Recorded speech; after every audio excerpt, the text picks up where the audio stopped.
Good morning my dear student. आज हम लोग मैन्युफैक्चरिंग प्रोसेस में लेक्चर सीरीज 14 को डिस्कस करेंगे, जिसमें हम लोग अपना सीरीज ऑब्जेक्टिव क्वेश्चन लेके चल रहे हैं। जैसा कि लास्ट लेक्चर में हम लोगों ने प्रॉपर्टीज ऑफ मटेरियल से रिलेटेड ऑब्जेक्टिव क्वेश्चन यानी कि MCQ मल्टीपल चॉइस क्वेश्चन को हम लोगों ने सॉल्व किया था, तो उसी के हमारे कुछ रिमेनिंग क्वेश्चन रह गए थे। तो आइए माय डियर, अब हम लोग उन क्वेश्चंस को भी सॉल्व कर लेते हैं। देन आफ्टर हम लोग क्या करेंगे, डिफरेंट टाइप्स ऑफ मटेरियल से रिलेटेड MCQ को भी सॉल्व करेंगे। तो चलिए डियर, सबसे पहले हम लोग अपने प्रॉपर्टीज ऑफ मटेरियल से रिलेटेड कुछ और टाइप के क्वेश्चंस को सॉल्व करते हैं। आइए स्टार्ट करते हैं। देखिए, जैसा कि हम लोगों ने लास्ट लेक्चर में 29 क्वेश्चन को कवर किया था, तो आज हम लोग क्वेश्चन नंबर 30 को कवर करेंगे। क्वेश्चन नंबर 30 हमारा कह रहा है the percentage elongation of a material as obtained from static tension test depends upon the. इसका मतलब ये कह रहा है कि जब हम लोग कोई टेंशन टेस्ट करते हैं किसी भी मटेरियल का, कब? स्टैटिक कंडीशन में। तो वही तो हमारा जो यूटीएम पे करते थे, यूनिवर्सल टेस्टिंग मशीन पर। उस यूनिवर्सल टेस्टिंग मशीन पर यह कह रहा है the percentage elongation of a material obtained, जो हमारा परसेंटेज इलोंगेशन होता है उस मटेरियल का ऑब्टेन्ड किया जाता है, मीन्स अचीव किया जाता है। कैसे? ये हमारा होता है, देखिए पहले तो स्पेसिमेन समझिए। इस तरीके से हम लोग एक स्पेसिमेन बनाते हैं। अब ऐसा स्पेसिमेन हम लोग इसलिए बनाते हैं क्योंकि मैंने आपको बताया है कि जब यहाँ पे देखो इस तरीके से इसको ऐसे होल्ड करते हैं। अगर ऐसा नहीं बनाएंगे तो जब इस पे हम लोग टेंसाइल लोड लगाएंगे, ये टेंसाइल लोड लगाएं और ये टेंसाइल लोड लगाएं, अगर इसका स्पेसिमेन का शेप ऐसा नहीं रखेंगे तो यहाँ पे ग्रिप नहीं मिलेगी, तो यह मटेरियल स्लिप कर जाएगा। प्रॉपर ग्रिपिंग के लिए हम लोग टेंसाइल टेस्ट में इस तरीके का शेप रखें। अब इसमें क्या होता है कि इस मटेरियल को जब हम लोग टेस्ट करेंगे तो इसकी जो परसेंटेज इलोंगेशन है, ये जो लंबाई है, ये धीरे धीरे क्या होगी, इस तरीके से बढ़ेगी। अब इस तरीके से लंबाई इसकी बढ़ेगी, तो उसी के बारे में क्वेश्चन पूछा गया है। ऑप्शन ए कह रहा है diameter of the test specimen. तो जो परसेंटेज इलोंगेशन होगा, क्या वो डायमीटर ऑफ टेस्ट स्पेसिमेन पे कोई इफेक्ट करेगा? बिल्कुल इफेक्ट करेगा। अगर यहाँ सर्कुलर रॉड है, लंबाई बढ़ेगी तो उसका डायमीटर क्या होगा? डिक्रीज होगा। लेंथ यदि बढ़ेगी, डायमीटर डिक्रीज होगा। इफ लेंथ इंक्रीज, ये तो हमारा बेसिक फिनोमिना है। देन कह रहा है second, gauge length of the specimen. Gauge length, उस स्पेसिमेन के गेज लेंथ पर क्या इफेक्ट पड़ेगा? बिल्कुल इफेक्ट पड़ेगा। भाई लंबाई बढ़ेगी, मान लो अगर ये रेक्टेंगल हो या इसे हम लोग सिलेंड्रिकल माने, कोई भी माने, चाहे हम लोग इस तरीके से सिलेंड्रिकल माने, चाहे हम लोग इस तरीके से रेक्टेंगल माने, जब इसकी लंबाई बढ़ेगी तो ये वाला एरिया आपका कम हो जाएगा, और इसकी लंबाई बढ़ेगी तो ये वाली इसकी विड्थ और थिकनेस कम हो जाएगी। मतलब इसके गेज लेंथ में भी चेंजेस आएंगे। थर्ड ऑप्शन कह रहा है nature of and grip of the testing machine. तो टेस्टिंग मशीन पर ये जो ग्रिप के लिए एंड पर दिया जाता है, इस पर भी तो टेंसाइल टेस्ट डिपेंड करता है। तो इसका मतलब आंसर हो जाएगा my dear all of this. तो ये सारे क्वेश्चंस आप जब सॉल्व करते हैं तो आपको खुद कॉन्फिडेंस आता है कि नहीं, सर ने जो हमें पढ़ाया इसके पहले उससे रिलेटेड हमारे सारे क्वेश्चन बन रहे हैं, हम खुद सॉल्व कर रहे हैं। तो इस तरीके से, और ये सारे क्वेश्चन आपके मैक्सिमम क्वेश्चन आपके प्रीवियस ईयर के बोर्ड में आए हुए होते हैं, और साथ में उन क्वेश्चन को भी हम लोग रखते हैं कि जैसे कोई टॉपिक पढ़ाया तो उससे मैक्सिमम कितने पॉसिबल क्वेश्चंस बन सकते हैं, उन सारी पॉसिबिलिटीज को हम लोग MCQ में बना लेते हैं। तो जिससे क्या होता है, कभी भी आप किसी बोर्ड के एग्जाम में जाएंगे, चाहे वो जेई का एग्जाम देने जाएं, चाहे PSU का देने जाएं, तो आपके वो क्वेश्चंस अगर उस टॉपिक से रिलेटेड पुटअप किए जा रहे हैं तो मैक्सिमम पॉसिबिलिटी रहेगी कि इन्हीं MCQ के अंदर से क्वेश्चंस होंगे। ये हम नहीं कह रहे हैं, ये जब आप किसी भी प्रीवियस ईयर का बोर्ड का पेपर उठा के देख लीजिए तो वहां से आपको पता चलेगा। और इसके लिए आपको सतत मेहनत करनी पड़ेगी, कंटिन्यू लगे रहना पड़ेगा। ये नहीं कि आपने एक दिन मेहनत कर ली, 2 दिन आप ब्रेक कर दिए। तो कभी भी किसी चीज़ को अचीव करने के लिए हमेशा आपको कंटिन्यू लगे रहना पड़ता है। कंटिन्यू मेहनत करेंगे तभी आपका जो है, इसीलिए कहा गया है कि चीनी का शरबत जल्दी बन जाता है लेकिन उसकी मिठास बहुत कम होती है, बट अगर आपको शहद बनानी है तो वह बूंद बूंद करके बनती है, लेकिन शहद और चीनी के उसमें कितना डिफरेंस होता है। तो ये है, इसीलिए आपको बूंद बूंद करके अपने नॉलेज को गेन करना है। चलिए, और एक चीज़ ये भी है कि कभी भी आप स्टडी करिए तो बूंद बूंद का मतलब ये नहीं कि आप फालतू की चीज़ों को भी आप इकट्ठे करते जाइए।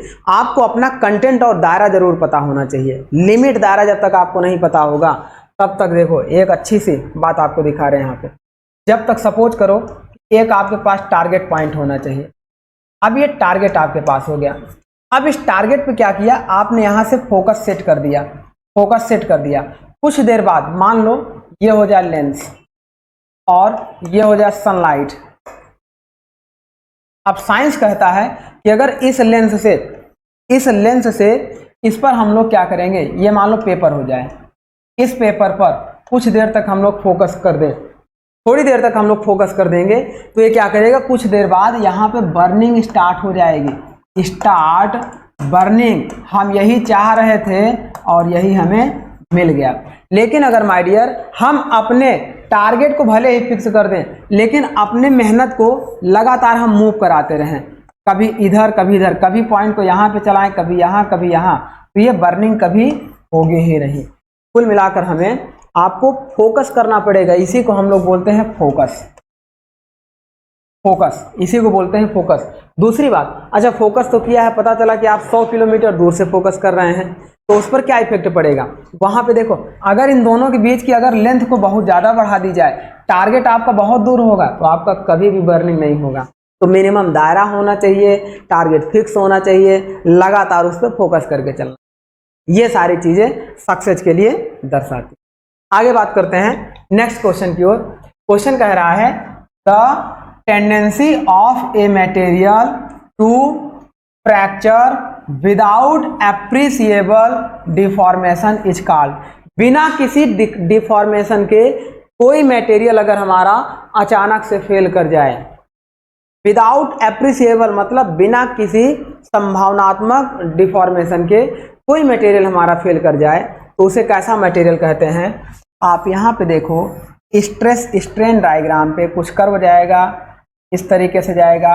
अब देखो यहाँ तक अगर मटेरियल आया है, यहाँ पे है अपर लिमिट, अपर लिमिट के बाद अगर विदाउट इंफॉर्मेशन के मटेरियल फेल हो रहा है तो वो हमारा होता है brittle material.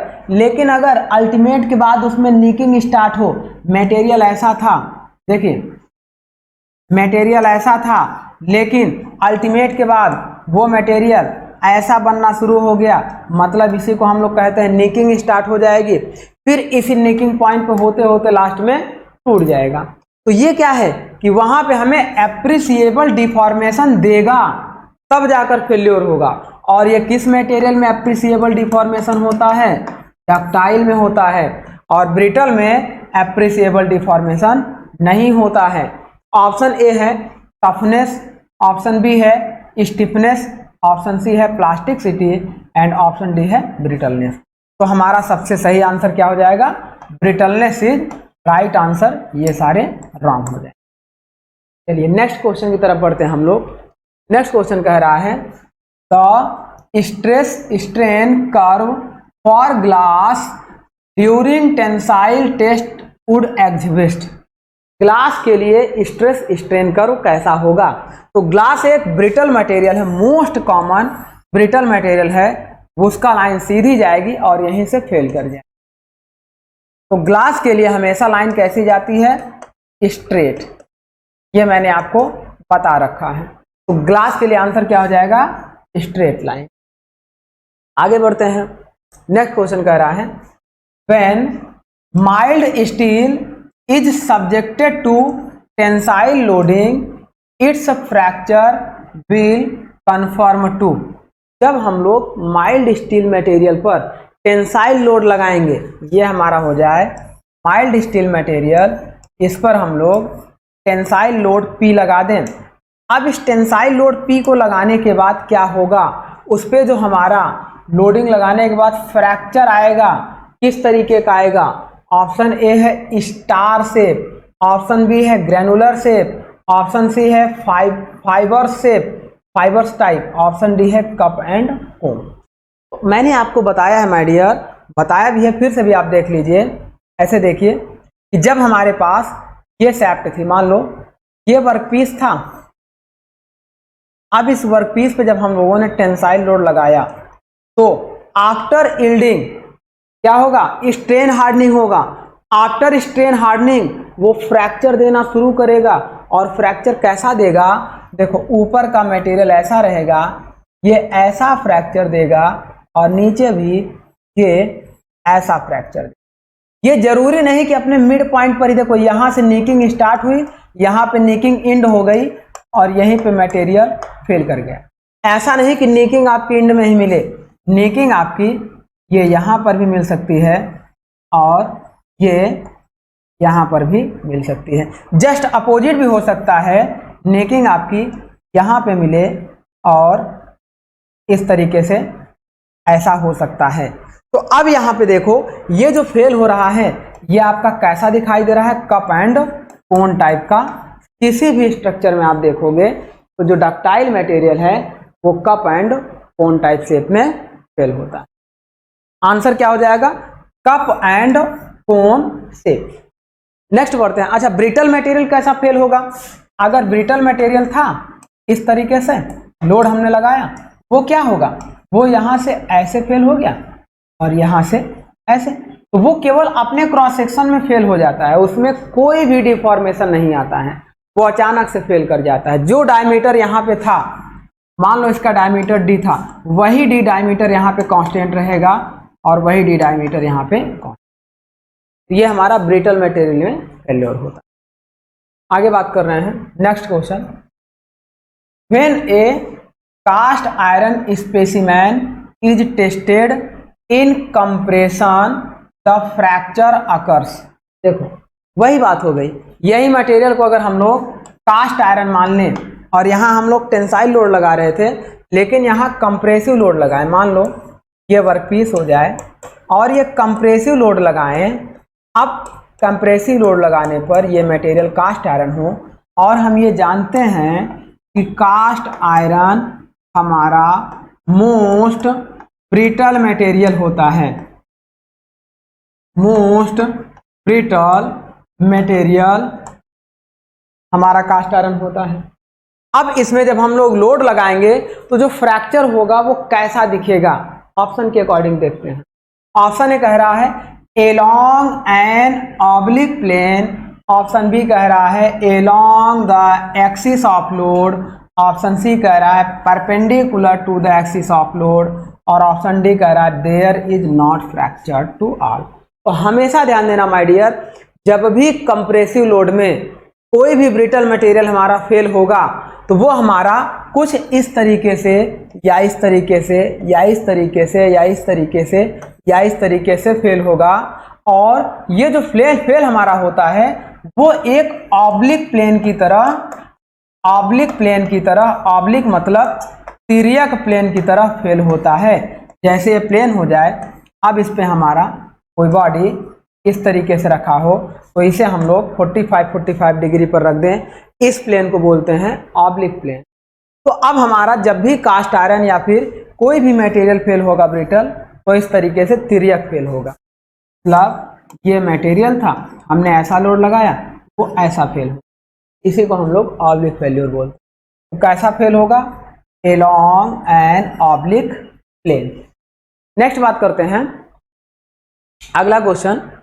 For most brittle material the ultimate strength in compression is much larger than the ultimate strength in tensile, this is mainly due to.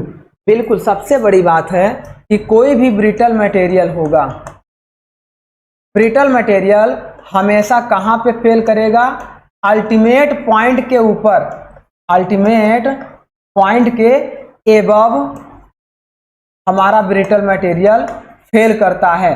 तो अगर हम कहें कि ब्रिटल मटेरियल में मैक्सिमम एनर्जी कहाँ तक होगी, मैक्सिमम स्ट्रेंथ कहाँ तक होगी, तो जो ब्रिटल मटेरियल की मैक्सिमम स्ट्रेंथ होगी जहाँ पे फेल करेगा उसके जस्ट पहले, जहाँ पे फेल करेगा उसके जस्ट पहले, मतलब स्ट्रेंथ आपकी क्या हो जाएगी, अल्टीमेट स्ट्रेंथ, अल्टीमेट स्ट्रेंथ हो जाएगी। यही तो हम दिखा रहे थे ग्राफ में, ऐसा जाता था, यहाँ से जाता था और यहाँ पे मैक्सिमम होता था, इसके बाद फेल कर जाता था। तो इतनी जो स्ट्रेंथ आपको दिखाई देती थी ये आपकी ब्रिटल मटेरियल की स्ट्रेंथ। अब यहाँ पे कह रहा है कि जो ब्रिटल मटेरियल है, मोस्ट ब्रिटल मटेरियल है, तो हमेशा कंप्रेसिव स्ट्रेंथ ज़्यादा होगी टेंसाइल की रेस्पेक्ट में। मैंने आपको बताया भी था, आज भी बता रहे हैं कि compressive strength is greater than tensile strength. ये बहुत ही इंपॉर्टेंट पॉइंट है, इसे याद करके रखिएगा क्योंकि एग्जाम में इससे क्वेश्चंस खूब बनते हैं। भले ही ये डायरेक्ट इस पॉइंट से ना आए, लेकिन ये चाहे घुमा फिरे अगर पॉइंट आए, बट आता जरूर है।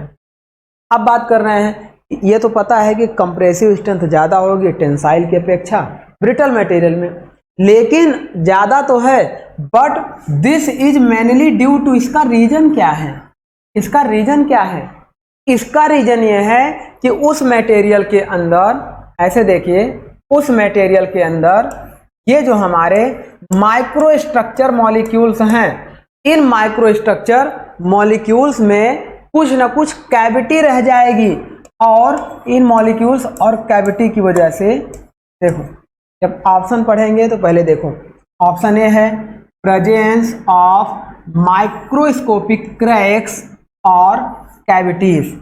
अब इसके अंदर जो माइक्रोस्कोपिक क्रैक्स और कैविटीज हैं ब्रिटल मटेरियल में, उन्हीं की वजह से, क्योंकि अगर डक्टाइल होता तो मॉलिक्यूल्स बहुत पास पास होते, इन्हीं की वजह से यह टेंसाइल में जल्दी फेल हो जाता है और ब्रिटल में इसकी स्ट्रेंथ हार्ड तो रहेगी रहे।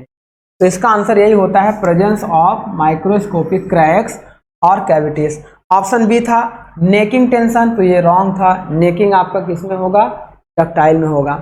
ऑप्शन सी था severity of tensile stress as compared to compressive, मतलब ये कह रहा है कि सेवेरिटी मतलब टेंसाइल स्ट्रेस की वैल्यू आपकी सेवर यानी कि कम होगी एज देन कंप्रेसिव। ये गलत कह रहा है, ऐसा कुछ नहीं, स्ट्रेस आपका सेम जनरेट होगा, जितना लोड लगाएंगे उतना स्ट्रेस जनरेट होगा। नेक्स्ट कह रहा है non linearity of stress strain diagram, ये भी आपका रॉन्ग आंसर। चलिए, तो राइट आंसर आपका क्या होगा, प्रेजेंस ऑफ माइक्रोस्कोपिक क्रैक्स और कैविटीज। क्रैक्स और कैविटीज आपको मालूम है, दो मॉलिक्यूल्स के बीच जो गैप होता है उसे बोलते हैं कैविटी, और क्रैक से क्या होगा, वहां से अगर मॉलिक्यूल्स हमारे टूटने शुरू हो जाए। आगे बात करते हैं क्वेश्चन नंबर 36 क्या कह रहा है, the impact strength of a material is an index of, किसी मटेरियल की इम्पैक्ट स्ट्रेंथ कौन से इंडेक्स को दिखाती है, तो डक्टिलिटी को दिखाती है। ऐसे देखिएगा, अभी दिखा रहे हैं आपको, जैसे मान लो ये मटेरियल हो गया, अब इस पे हम अगर कोई इम्पैक्ट लोड लगाएं फिर इसको हटा लें, तो सिंपल सी बात है कि इस इम्पैक्ट लोड की वजह से उस मटेरियल में क्या दिखेगा, मटेरियल इज इंडेक्स ऑफ, उस मटेरियल का कौन सा इंडेक्स दिखेगा। ऑप्शन ए क्या है, हार्डनेस, तो हार्डनेस आपकी नहीं दिखेगी। ऑप्शन बी है टफनेस, ऑप्शन सी है रेजिस्टेंस टू कोरोजन, कोरोजन से इसका कोई मतलब नहीं है। ऑप्शन डी है resistance to failure under several stress, कोई मतलब नहीं है। तो जो भी डक्टाइल मटेरियल होगा उन डक्टाइल मटेरियल में मैक्सिमम ये क्या होगा, इम्पैक्ट स्ट्रेंथ को बियर करता है और वो डिपेंड करता है टफनेस। तो इस तरीके से आपका जो हमारा स्ट्रेंथ होगा इम्पैक्ट, वो किसका इंडेक्स होगा, टफनेस का। टफनेस को चेक भी करते हैं इम्पैक्ट स्ट्रेंथ से। अगला क्वेश्चन है 37, बड़ा अच्छा क्वेश्चन है। अच्छा इसलिए है क्योंकि कई सारी चीज़ें हमें मैच करनी है, एक क्वेश्चन में 4 क्वेश्चन ऐसे मिल जाते हैं। और यूपीआरबीएनएल में, यूपीआरबीयूएनएल में इस टाइप के क्वेश्चंस खूब आते हैं। उत्तर प्रदेश राज्य विद्युत उपादान निर्माण निगम लिमिटेड में ऐसे क्वेश्चन खूब आते हैं, जिसे बोलते हैं मल्टीपल चॉइस क्वेश्चन। तो ये सारे हैं ही हमारे, एमसीक्यू तो हैं ही, लेकिन इस एमसीक्यू में मल्टीपल चॉइस के साथ और ज्यादा ऑप्शंस बढ़ा दिए जाते हैं। आगे देखते हैं क्या कह रहा है। Match list first with list second and select the correct answer using the code given below the list. हम क्या कर रहे हैं, फर्स्ट लिस्ट को लें और सेकेंड लिस्ट के साथ मैच कराएं, देन आफ्टर हमें आंसर देना है। आइए मैच कराते हैं। पहले इधर हमारी क्या है, प्रॉपर्टीज दिया है, और इधर हमारा उसके साथ साथ क्या क्या रिजल्ट आएगा। अब देखो, जब हम बात करेंगे डक्टिलिटी की, तो डक्टिलिटी हम लोग कहाँ पे टेस्ट करते हैं माय डियर, टेंशन टेस्ट करते हैं, तभी तो हमें डक्टिलिटी मिलेगी, है ना। तो डक्टिलिटी हम लोग किस पे टेस्ट करते हैं, टेंशन टेस्ट पे करते हैं। अब बात कर रहे हैं टफनेस। अभी थोड़ी देर पहले मैंने आपको बताया कि टफनेस आपका कहाँ होता है, जहां पे हम लोग देखो टफनेस हो गया और इंड्योरेंस लिमिट हो गया, रेजिस्टेंस टू पेनिट्रेशन हो गया। तो चलो लास्ट से ही सॉल्व करना शुरू करते हैं। रेजिस्टेंस टू पेनिट्रेशन मतलब हम किसी मटेरियल पे पेनिट्रेट करें ऐसे, और वह इसे पेनिट्रेशन होने से रोके, स्क्रैच होने से रोके। इस प्रॉपर्टीज को हम लोग क्या कहते थे, देखो ऑप्शन है impact test, fatigue test, tension test और हार्डनेस। हार्डनेस को ही चेक करने के लिए हम लोग रेजिस्टेंस टू पेनिट्रेशन करते थे। मतलब एस का हमारा क्या हो जाएगा, 4 हो जाएगा। एस का 4 हो गया, मतलब ऑप्शन हमारे पास या तो ए सही होगा या तो सी सही होगा। इसे हम लोग बोलते हैं एलिमिनेशन मेथड। अब देखो 2 और 4 को हमें देखना ही नहीं है, वो ऑलरेडी एलिमिनेट हो गए। अब हम बात करें आर की, बात करें, देखो आर मतलब इंड्योरेंस लिमिट या डक्टिलिटी, किसी एक को आप मैच करा लीजिए। देखो इसे कैसे सॉल्व करते हैं इसको हम बताते हैं। मान लो कि ये चारों ऑप्शंस इस चारों ऑप्शन के साथ हमें नहीं आ रहे हों, तो हम इसको कैसे सॉल्व करते हैं, उसके लिए एक मेथड लगाते हैं, उसे हम लोग बोलते हैं एलिमिनेशन मेथड। एलिमिनेशन मेथड जब ऐसे क्वेश्चन दिए हों तब इस टाइप का मेथड लगता है। सबसे ज़्यादा यूपीएससी वाले इसे फॉलो करते हैं, यूनियन पब्लिक सर्विस कमीशन, मतलब जो आईएएस की एग्जाम वाले होते हैं, वो एलिमिनेशन मेथड से ही क्वेश्चन को सॉल्व करते हैं। क्योंकि मैक्सिमम क्वेश्चन उनके इसी पैटर्न पे।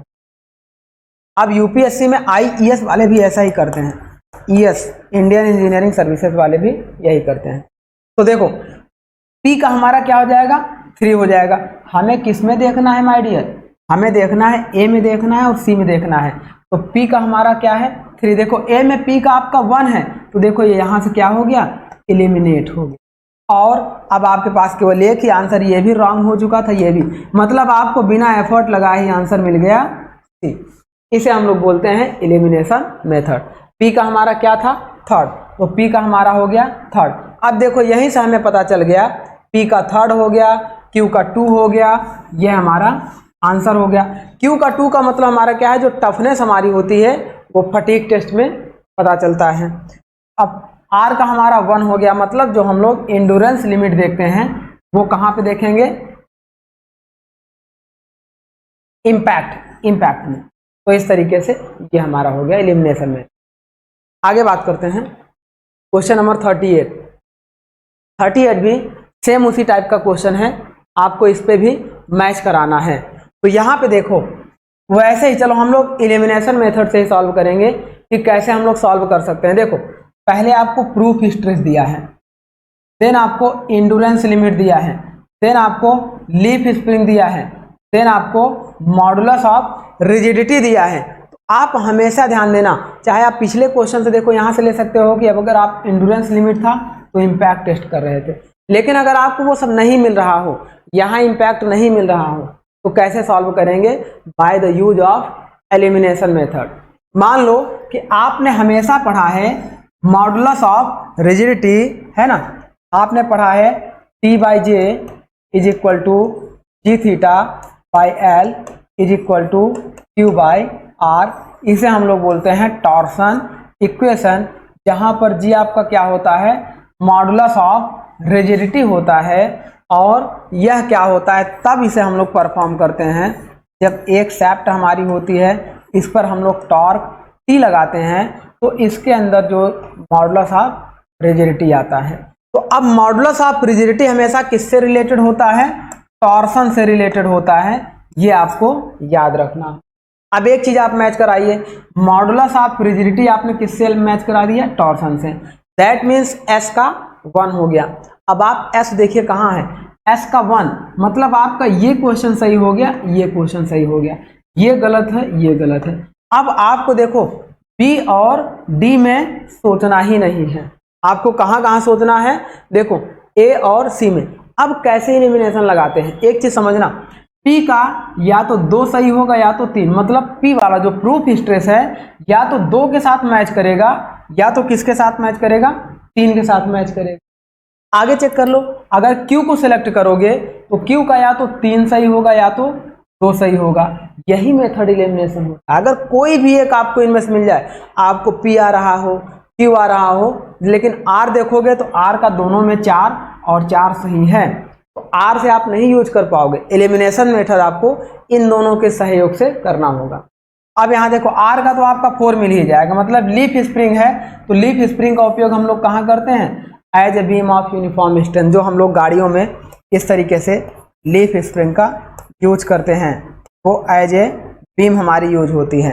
यहाँ पे हमारे यू बोल्ट लगे होते हैं, तो इस तरीके के स्प्रिंग को हम लोग लीफ स्प्रिंग बोलते हैं।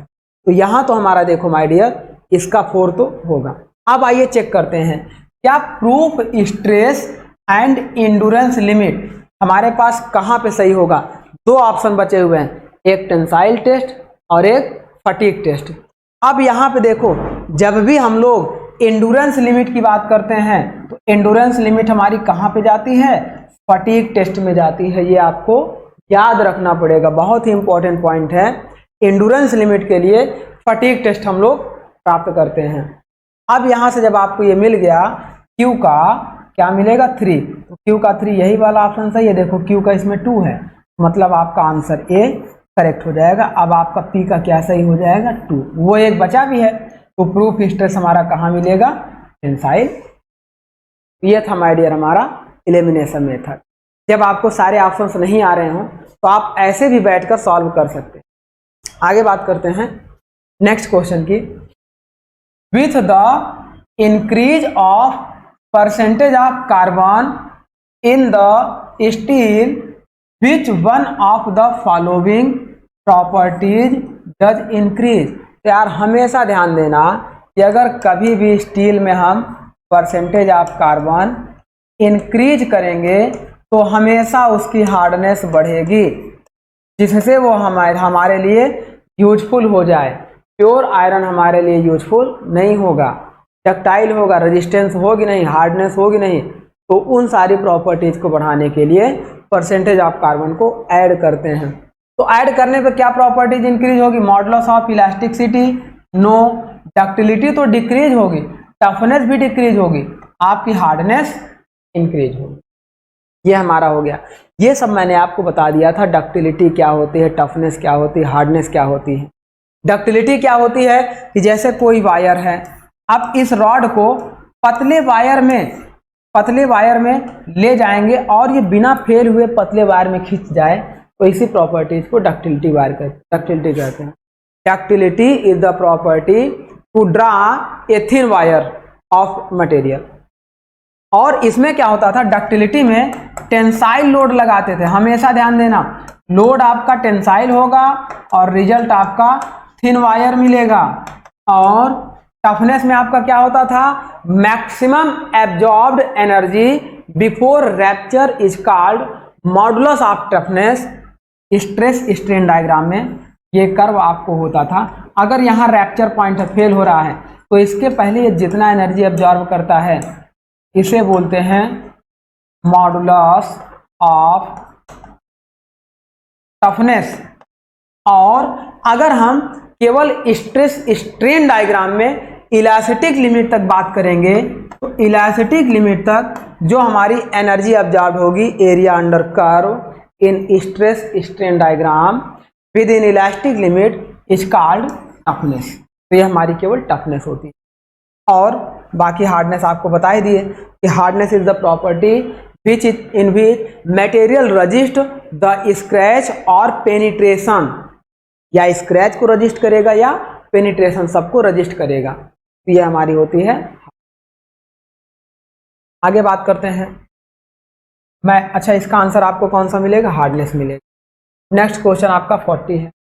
ये क्वेश्चन आपका कह रहा है मैच लिस्ट फर्स्ट विथ, देखो लिस्ट फर्स्ट में आपका मटेरियल है और विथ लिस्ट सेकंड के साथ आपको मैच करना है जो स्ट्रेस स्ट्रेन कर्व दिखाई दे रहा है, and select the correct answer using the code given below. अब सबसे पहले माइल्ड स्टील का देखो, और यहाँ पे प्योर कॉपर का दिया है, साथ में कास्ट आयरन और प्योर एल्यूमिनियम। तो देखो कर्व कैसा बनेगा। माइल्ड स्टील का हम बार बार ये कर्व, पहले स्ट्रेट लाइन जाएगी, फिर अल्टीमेट पॉइंट देखो यील्डिंग जाएगी, फिर प्लास्टिक डिफॉर्मेशन, फिर नेकिंग।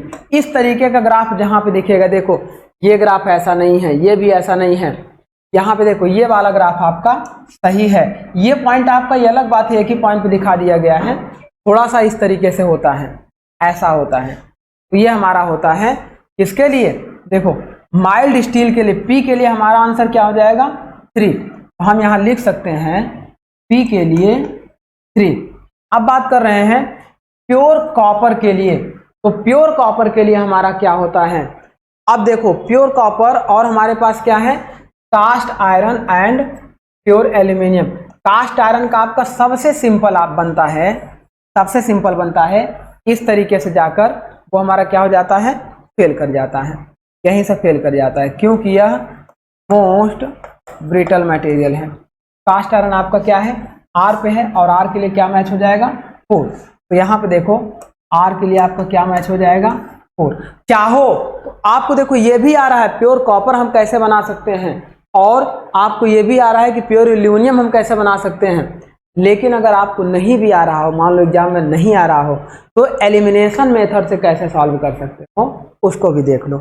देखो हमारा पी का आंसर क्या है? 3। यहाँ देखो पी का आंसर क्या है? 3। इसका मतलब ऑप्शन या तो ए सही होगा या तो बी, ये दोनों रॉन्ग हो जाएंगे।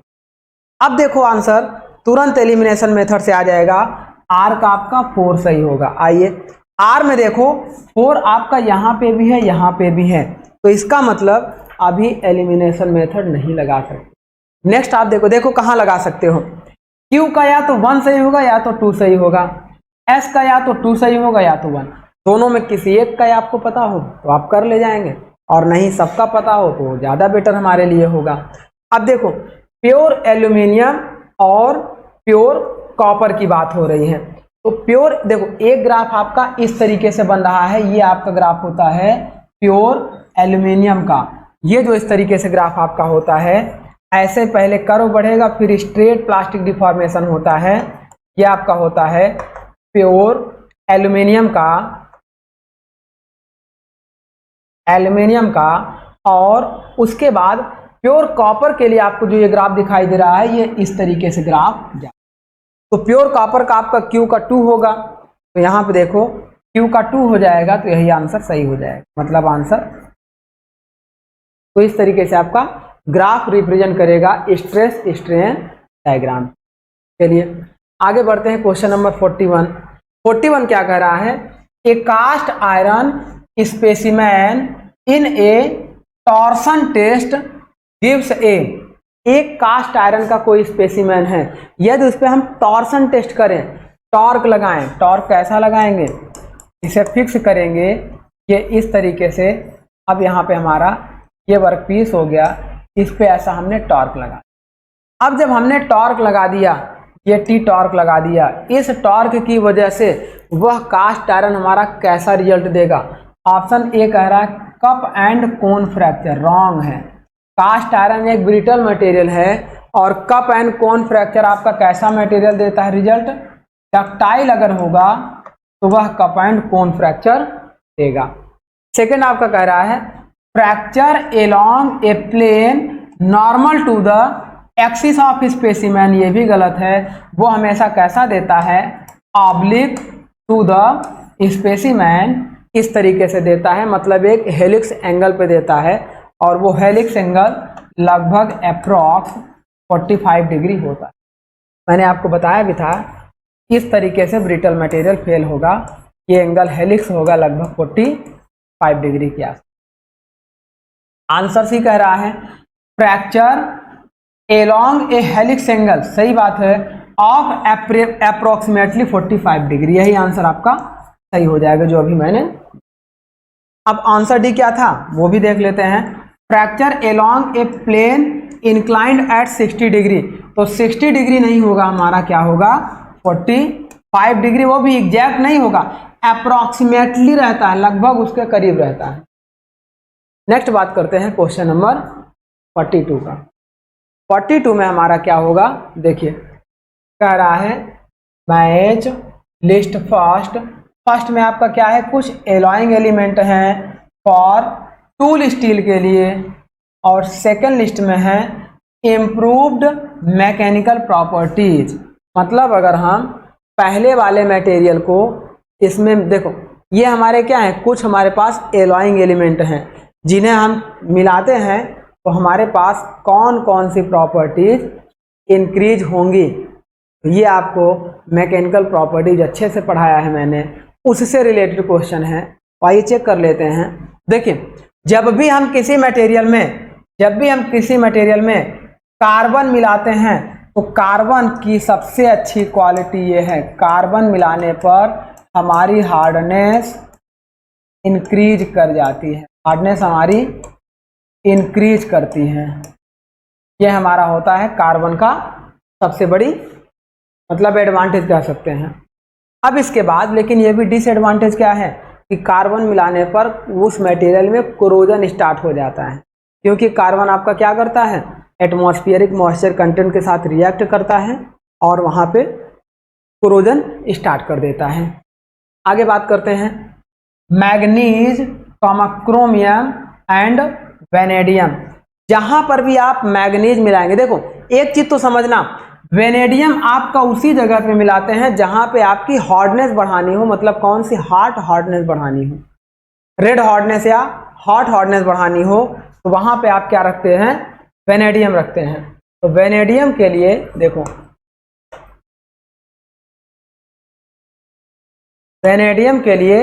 वेनेडियम आपका क्या करता है, या तो red oblique hot hardness increase कर। आगे बात कर रहे हैं, देखो क्रोमियम एंड मैग्नीज, जब भी देखो क्रोमियम एंड मैग्नीज की बात करेंगे, चाहे तो आप यहां से एलिमिनेशन मेथड लगा दोगे, कोशिश करो सॉल्व हो जाए तो ठीक है, नहीं तो फिर और सॉल्व करो।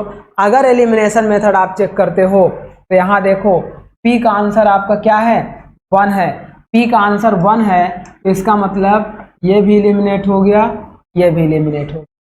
आपके पास बचे हैं ए और सी। अब इसी में आपको चेक करना है, देखो ए और सी में अब एस का आंसर क्या है, एस, एक मिनट, हाँ एस का आंसर है आपका 2, लेकिन अब एलिमिनेट यहां नहीं होगा, क्यों, क्योंकि देखो ए और सी बचा है, ए में भी 2 है और सी में भी 2 है, मतलब अभी आपका एलिमिनेट नहीं होगा, हमें अभी पूरा सॉल्व करना ही होगा। तो कभी कभी ऐसा क्वेश्चन फंस जाता है कि एलिमिनेशन लगेगा, तो एलिमिनेशन कहाँ लगेगा, वो यहाँ पे लगेगा, या तो क्यू में लगा दीजिए या तो आर में लगा दीजिए। देखो अगर क्यू का 3 सही होगा तो आर का 4 अपने आप सही हो जाएगा, अगर क्यू का 4 यहाँ 4 सही होगा तो आर का 3 सही हो जाएगा, ये होता है एलिमिनेशन में।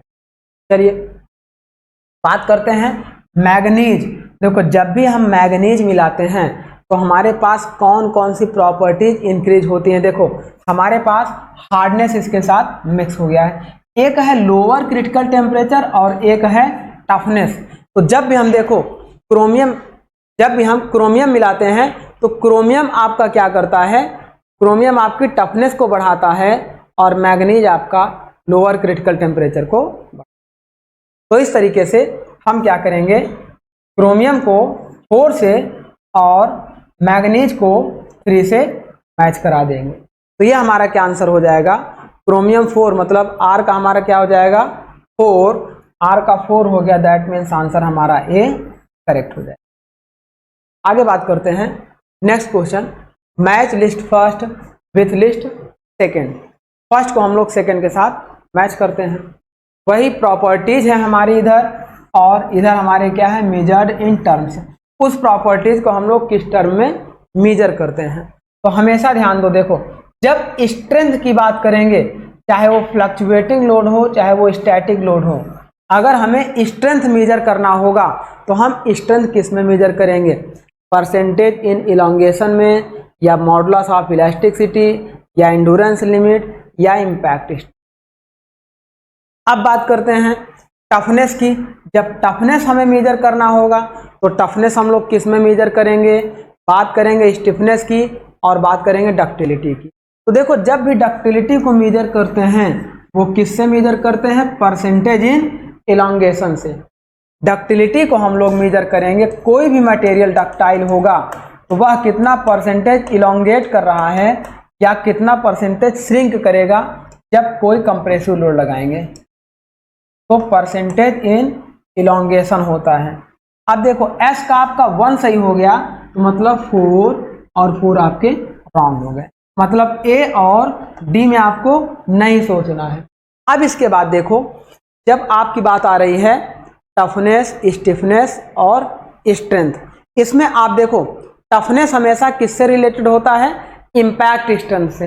टफनेस को मेजर करने के लिए हम लोग क्या यूज करते हैं, इम्पैक्ट स्ट्रेंथ यूज करते हैं। ये चीज आपको पता होनी चाहिए। अब टफनेस को मेजर करने के लिए इम्पैक्ट स्ट्रेंथ यूज करेंगे, दैट मीन्स क्यू का हमारे पास क्या हो गया, 4 हो गया। देखो क्यू का 4 यहाँ पर भी है और यहाँ पर भी है, मतलब हमारा एलिमिनेशन मेथड अभी नहीं लगा है। अब बात करते हैं, देखो हमारे पास बचा है स्टिफनेस और हमारे पास बचा है स्ट्रेंथ। अब देखो स्ट्रेंथ आपका मॉडुलस ऑफ इलास्टिसिटी बताता है और स्टिफनेस आपका एंडुरेंस लिमिट को बताता है। ये ध्यान देना कि जब हम बात करेंगे स्ट्रेंथ की, जब भी हम बात करेंगे स्ट्रेंथ की, तो इसे हम लोग मेजर करने के लिए जो modulus of elasticity is equal to stress upon strain हम लोग फार्मूला लगाते थे, तो वहीं से हम लोग इसको निकालते थे, वहीं से आता था यंग मॉडुलस ऑफ इलास्टिसिटी। तो हम लोग स्ट्रेंथ को हमेशा किस पे करेंगे, मॉडुलस ऑफ इलास्टिसिटी। आपको चाहो तो यहाँ से आप निकाल सकते हो एलिमिनेशन मेथड। अब P का आपका 2 हो गया, देखो P का 2 आपका यहाँ पर भी था, ये रॉन्ग था, और P का 2 यहाँ पर है, इसका मतलब आंसर सी करेक्ट हो, सी आंसर आपका करेक्ट हो जाएगा। P का 2 हो जाएगा, Q का 4 हो जाएगा, R का 3 हो जाएगा। R का 3 मतलब क्या है, स्टिफनेस को मेजर करने के लिए हम लोग एंडुरेंस या स्टिफनेस के लिए एंडुरेंस लिमिट लगाते हैं, डक्टिलिटी के लिए परसेंटेज इलोंगेशन लगाते हैं। ये हमारा हो गया। अब नेक्स्ट क्वेश्चन की तरफ बढ़ते हैं, क्वेश्चन नंबर 44। 44 में हम लोग देखेंगे कि क्या कह रहा है। क्वेश्चन कह रहा है which one of the following information can not be obtained from the static tensile test of mild steel specimen. कोई हमारे पास माइल्ड स्टील स्पेसिमेन है, ये इस तरीके से माइल्ड स्टील स्पेसिमेन है। अब इस माइल्ड स्टील स्पेसिमेन में जब हम लोग टेस्ट करते हैं तो अब टेंसाइल टेस्ट करने पर कह रहा विच one of the following information can not be obtained. इस पे टेंसाइल लोड लगाएंगे और टेंसाइल टेस्ट करने पर इन चारों में कौन सी इंफॉर्मेशन हम नहीं अचीव कर। अब एक चीज समझो, देखो हम हमेशा मॉडुलस ऑफ इलास्टिसिटी अचीव करेंगे, क्योंकि मॉडुलस ऑफ इलास्टिसिटी ही इस मटेरियल की टेंसाइल स्ट्रेंथ को शो करेगा। क्वालिटेटिव डिटर्मिनेशन ऑफ टफनेस, अगर यह डक्टाइल है तो टफनेस की क्वालिटी हमें इसी से पता चलेगी माय डियर। टफनेस को हम लोग मेजर कर लेंगे। डक्टिलिटी, कितना मटेरियल डक्टाइल है, वह जब परसेंटेज ऑफ इलोंगेशन, जितना परसेंटेज ऑफ इलोंगेशन निकलेगा, अगर लेस देन 5% निकला तो हम समझ जाएंगे कि यह डक्टाइल नहीं है। तो डक्टिलिटी ही तो बता रहा है कि यह डक्टाइल है ही नहीं, तो यह कैसा होगा, ब्रिटल होगा। और 5 to 15% होगा तो यह कैसा ब्रिटल होगा? Intermediate ductile. मतलब यह तुरंत डक्टाइल बता दिया, इंटरमीडिएट डक्टाइल। और अगर वह एबव 15% है वह हमारा क्या हो जाएगा? Most ductile. इस तरीके से हम इन सारे रिजल्ट को केवल टेंसाइल टेस्ट पर ही परफॉर्म करेंगे तभी ये रिजल्ट हमें मिलेंगे।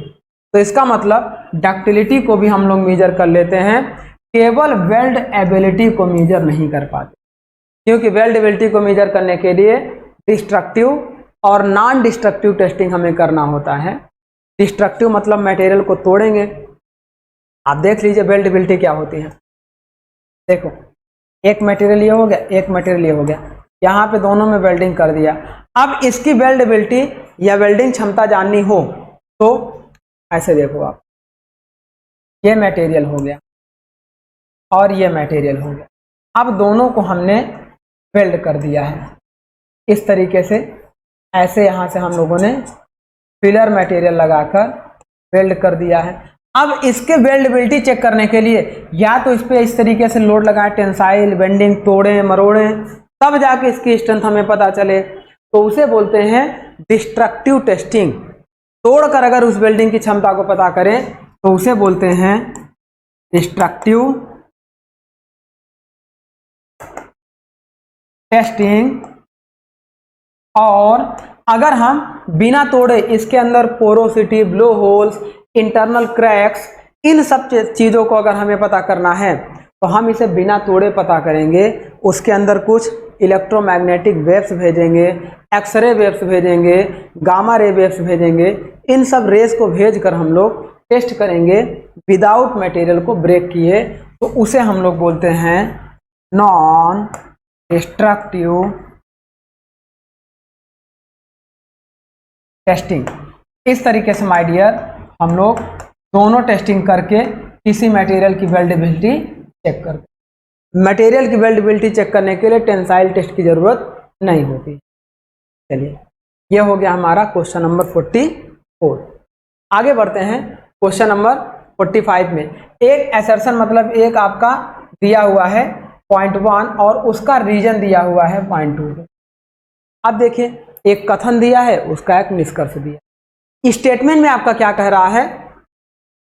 The hardness test is a slow expensive method of assigning the mechanical properties of material.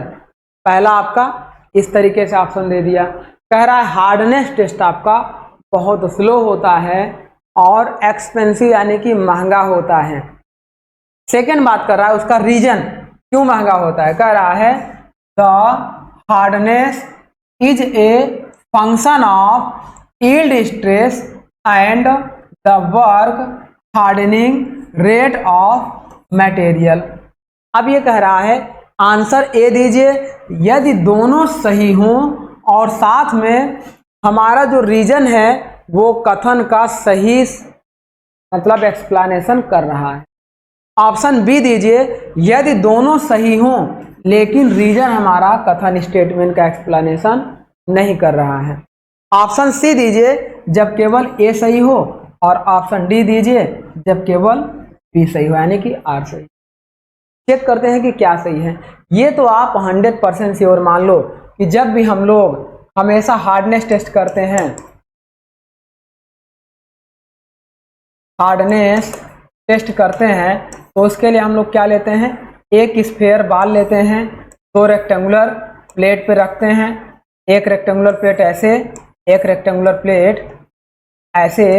इस तरीके से हम लोग दो रेक्टेंगुलर प्लेट लेते हैं, इसके बीच में हम लोग क्या करते हैं, कंप्रेसिव लोड अप्लाई करते हैं। ये हमारा होता है स्फेयर। ये भी क्वेश्चन आपका पूछा जाता है डियर कि हार्डनेस टेस्ट करने के लिए हमारा क्या क्या जरूरत पड़ेगा, तो दो फ्लैट प्लेट लेते हैं और एक स्फेरिकल बाल लेते हैं। उस स्फेरिकल बाल को दोनों फ्लैट प्लेट के बीच कंप्रेस करते हैं। तो इस तरीके से ये हमारा होता है हार्डनेस टेस्ट। अब देखिए जब इस पे टेस्ट परफॉर्म करते हैं तो यह एक क्या होता है, देखो यह एक स्लो प्रोसेस होता है भाई। किसी चीज को आप धीरे धीरे प्रेस करते जाइए तो उसकी स्ट्रेंथ हमें पता चलती जाएगी, अचानक से आप प्रेस करके नहीं पता कर पाएंगे। और साथ में यह एक एक्सपेंसिव मेथड होता है, बड़ी सी मशीन होती है। कौन सी मशीन होती है हार्डनेस टेस्ट करने के लिए, आपको मैंने बताया हुआ है। अब वह एक महंगी मशीन होती है जिस पर हम लोग इसको टेस्ट करते हैं। मतलब ऑप्शन ए यानी कि असर्शन हमारा बिल्कुल सही है। सेकेंड बात कर रहा है द हार्डनेस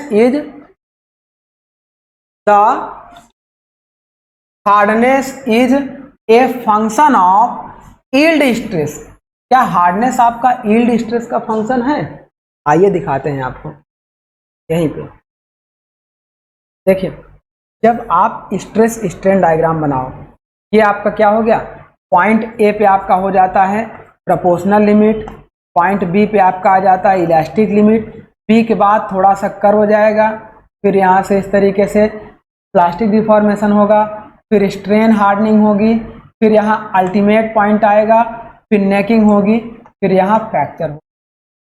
अब अगर ब्रिटल मटेरियल है तो ये आपका इस तरीके से स्ट्रेट लाइन जाएगी, फिर इस तरीके से आएगा, ये ऐसा ना जाके ये ऐसे जाके यहीं पे जाएगा और यहीं पे आपका फेल हो जाता है, जिसे हम लोग बोलते हैं अल्टीमेट पॉइंट। Ultimate point. तो कभी भी देखो डक्टाइल मटेरियल के लिए फ्रैक्चर आपका कहाँ मिलेगा, यहाँ मिलेगा। कहाँ पे, निकिंग के बाद। यहाँ से लेकर यहाँ तक, देखो यहाँ से लेकर यहाँ तक आपकी क्या होती है, यील्डिंग होती है। तो यील्डिंग आपका डक्टाइल मटेरियल में शो होगा, ब्रिटल मटेरियल में यील्डिंग शो नहीं होगा। डक्टाइल मटेरियल की मैक्सिमम स्ट्रेंथ कहाँ तक लेते हैं, यील्ड पर लेते हैं, अपर यील्ड और लोअर यील्ड पे लेते हैं। ब्रिटल मटेरियल के लिए मैक्सिमम स्ट्रेंथ अल्टीमेट पर लेते हैं, अल्टीमेट पर लेते हैं। तो हमेशा ध्यान देना, ये जो कह रहा है कि the hardness is function of yield stress, ये गलत कह रहा है। हमेशा क्या ध्यान देना, hardness is function of ultimate stress, ultimate stress, क्योंकि अल्टीमेट पॉइंट पर ही उस मटेरियल की स्ट्रेंथ हमें पता चलती है जब ब्रिटल मटेरियल हो। और डक्टाइल मटेरियल के लिए हमारा क्या है, फॉर डक्टाइल मटेरियल हमारा क्या हो जाएगा, yield strength is function of ductile material, while ductile material yield strength is.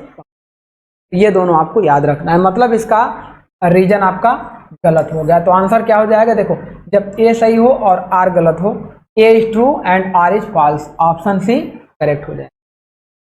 Next question की ओर बढ़ते हैं। अगला क्वेश्चन देखो, बड़ा अच्छा सा ग्राफ आपको दिखाई दे रहा है ना। ये ग्राफ हम लोग बार बार बना चुके हैं, कई बार बना चुके हैं, तो आपके दिमाग में याद हो जाना चाहिए कि कहाँ पे यील्ड पॉइंट होगा, कहाँ प्रोपोर्शनल लिमिट होगा, कहाँ इलास्टिक लिमिट होगा, कहाँ यील्ड पॉइंट होगा, कहाँ पे अपर यील्ड और कहाँ पे लोअर यील्ड होगा, और यहाँ से लेके यहाँ तक स्ट्रेन हार्डनिंग होगा, यहाँ से लेके यहाँ तक फ्रैक्चर होगा। फ्रैक्चर मतलब आपका नेकिंग होगा अगर डक्टाइल है तो। चलिए question number 46, toughness for mild steel under the uniaxial tensile loading is given by the shaded portion of the stress strain diagram as shown in figure.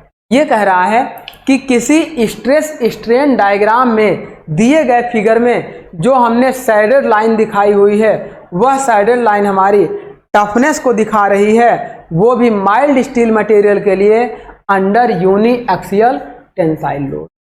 Uniaxial देखो load हमारा क्या होता है, यदि हम लोड की बात करें तो ऐसे तो क्लासिफिकेशन ऑफ लोड मैंने बहुत बताया है, लेकिन अकॉर्डिंग टू एक्सियल देखिए, according to axial option A होता है यूनिएक्सियल।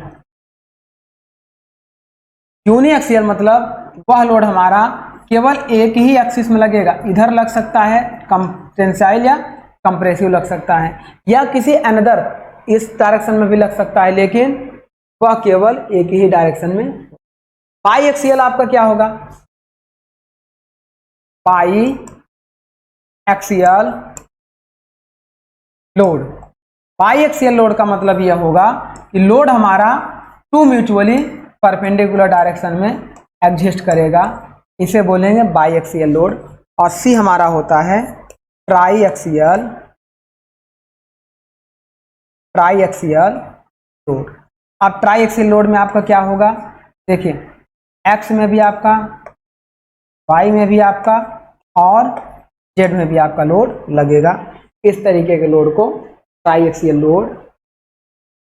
अब इसका चलिए चेक करते हैं। ये तो हमने लोड की बात कर दी, लेकिन यहाँ पे क्या है, यूनी एक्सियल लोड लग रहा है, और इस यूनी एक्सियल टेंसाइल लोड के कारण जो हमारा इसमें टफनेस दिखाएगा, वो टफनेस हमारा क्या होता है, तो उस टफनेस की बात कर रहे हैं। देखो यहाँ आपका बात कर रहा है toughness for mild steel under uniaxial loading is given by the shaded portion of the stress strain diagram shown in. अब यहाँ आपको दो चीजें दिखाते हैं, एक होता है टफनेस, एक होता है मॉडुलस ऑफ टफनेस। देखो ये हटा देते हैं। अब स्ट्रेस स्ट्रेन डायग्राम में ये हमारा इलास्टिक लिमिट तक परपेंडिकुलर लाइन हम ड्रॉ करते हैं, तो इसके अंदर जितनी एनर्जी हमारी एब्जॉर्ब्ड होती है, energy per unit volume is called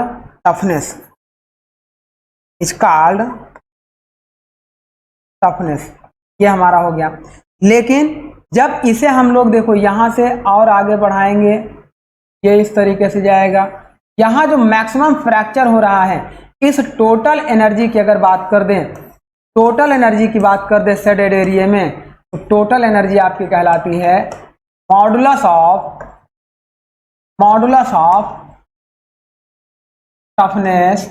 और मॉडुलस ऑफ टफनेस आपकी क्या होती है my dear? Energy absorbed before, देखो maximum energy absorbed before rupture point is called modulus of toughness.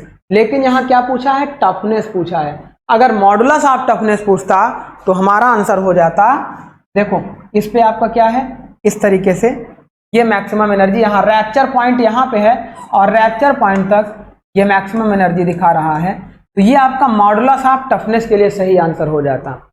अगर आपका ब्रिटल मटेरियल के लिए पूछता तो ब्रिटल मटेरियल आपका अल्टीमेट पॉइंट पर ही फेल हो जाता है, तो ब्रिटल मटेरियल में मैक्सिमम इतना ही एनर्जी सेफ होगा, ये होगा फॉर ब्रिटल।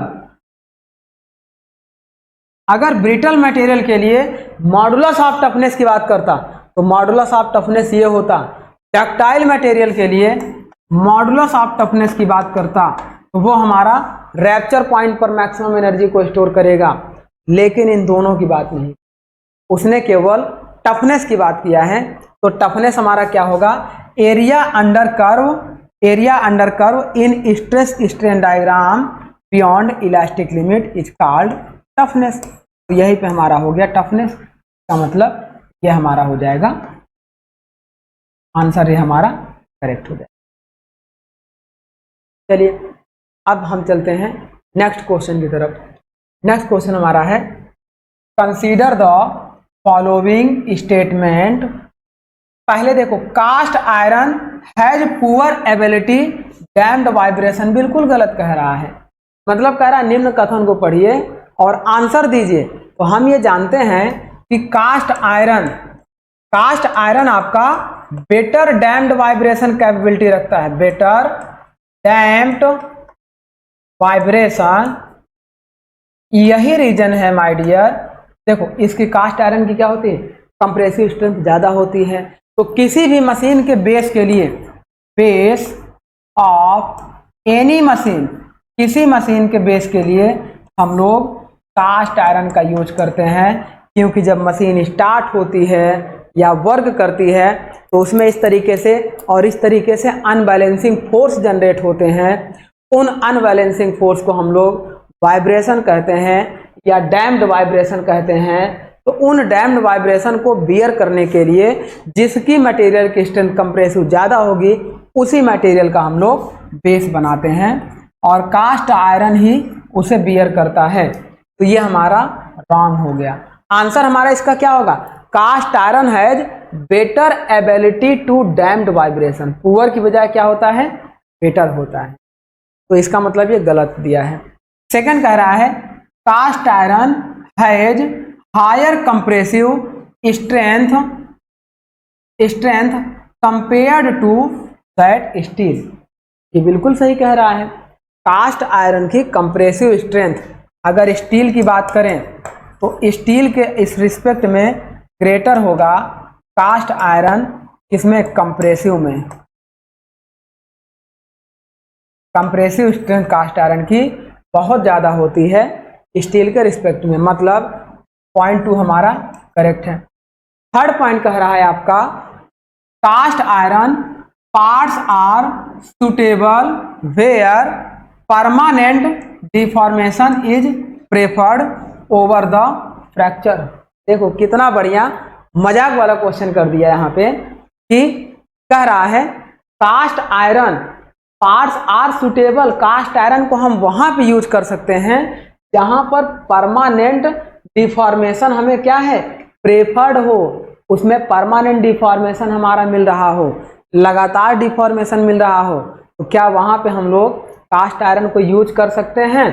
तो वहां पे कास्ट आयरन को हम लोग यूज नहीं करते हैं, वहां डक्टाइल मटेरियल का यूज करते हैं। जहां पे परमानेंट डिफॉर्मेशन होगा वहां डक्टाइल मटेरियल का यूज करते हैं। तो इसका आंसर केवल 2 सही होगा, मतलब ओनली 2 हमारा करेक्ट हो जाएगा। तो ये हमारा हो गया कास्ट आयरन के लिए। अगला क्वेश्चन देखो हम लोग कर लेते हैं इस तरीके से। लास्ट क्वेश्चन हमारा 2 और बचा है। नेक्स्ट क्वेश्चन हमारा है what is the phenomena of progressive extension of the material that is strain increasing with the time. अब देखो ये कह रहा है what is the phenomena of progressive extension, मतलब कोई मटेरियल था, अब इसमें लगातार इसमें लंबाई में वृद्धि हो रही है। तो इस लगातार लंबाई में वृद्धि होने का रीजन क्या होता है? जबकि हमारा लोड कांस्टेंट है तो इसी को तो हम लोग क्रीप बोलते थे माय डियर। क्रीप हमारा क्रीप फेल्योर, तो यही तो होता था constant under constant loading in a higher temperature material will deform undergo is called creeping. यही हमारा होता था कि कांस्टेंट लोड होने पर भी लगातार मटेरियल में परमानेंट डिफॉर्मेशन होता रहे तो हम लोग क्रीप बोलते। आंसर चलते हैं नेक्स्ट क्वेश्चन की ओर। क्वेश्चन नंबर 49 ये कह रहा है resilience of a material becomes important when it is subjected to. अच्छा देखो जब हम बात करेंगे रेजिलेंस की तो रेजिलेंस हमारा केवल फटीग स्ट्रेंथ के लिए ही यूज किया जाता है। ये मैंने आपको बहुत अच्छे से बता रखा है माय डियर कि रेजिलेंस हम लोग फटीग स्ट्रेंथ के लिए यूज करते हैं। तो यहाँ तक आपने देखा हम लोगों ने क्या किया, प्रॉपर्टीज ऑफ मटेरियल से रिलेटेड जितने भी मैक्सिमम पॉसिबल क्वेश्चंस बन सकते थे उन सारे क्वेश्चंस को भी हम लोगों ने अच्छे से सॉल्व किया और साथ में प्रॉपर्टीज को हम लोगों ने पढ़ा भी। तो अब हम लोग ये समझ सकते हैं कि हमारी प्रॉपर्टीज की अंडरस्टैंडिंग अच्छी हो गई होगी। आई होप माय डियर आपको properties of material with questions with MCQ अच्छे से समझ में आ गया होगा। तो चलिए माय डियर अब हम लोग नेक्स्ट लेक्चर में प्रॉपर्टीज के बाद टाइप्स ऑफ मेटल और नॉन मेटल से रिलेटेड एमसीक्यू क्वेश्चन को करेंगे। तो वहाँ पर आपको ये भी अंडरस्टैंडिंग हो जाएगी कि उससे रिलेटेड कैसे मेटल और नॉन मेटल में ऑब्जेक्टिव क्वेश्चन आते हैं। तो चलिए माय डियर आज का लेक्चर हम लोग यहीं पे स्टॉप करते हैं। Thank you my dear.